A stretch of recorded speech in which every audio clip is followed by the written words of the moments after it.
Many businesses talk about being proactive when it comes to corporate social responsibility, but how many actually meet the goals often put in place by their shareholders? At the CSR summit taking place here in Dubai this week, international figures will be aiming to identify the real benefits for companies. Executives now believe that a company's reputation can be built on the way they adopt an approach to CSR. Consumers have also started to go with organisations that are associated with a social or environmental programme. We're seeing investors, customers, business-to-business clients coming into this more and more and arguing that actually this helps us to increase our market share. It helps us to innovate new products because we're looking at the world from a slightly different angle.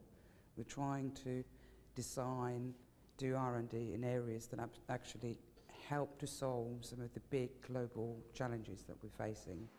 There's been a noticeable move recently away from companies and organisations being asked how much money did you make, but instead, how did you make your money?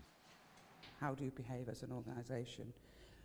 Minimising your negative impacts, whether they're social, environmental, economic, and trying to maximise your positive impacts. So it's a strategic issue.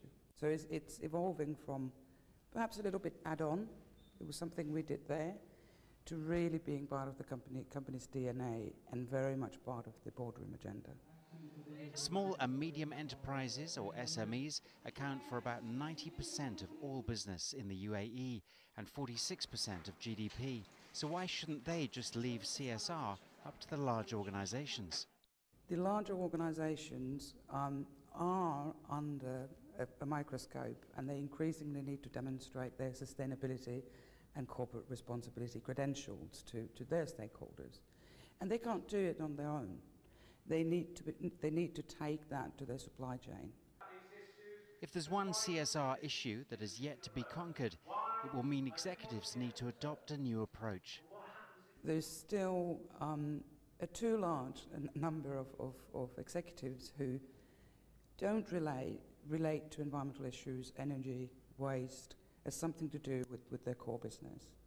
And in a region such as ours, we're in a very, very water-scarce environment. Our energy use is absolutely topping the world per capita. These issues are everybody's issues. The 8th CSR Summit begins tomorrow and runs until Thursday in JBR.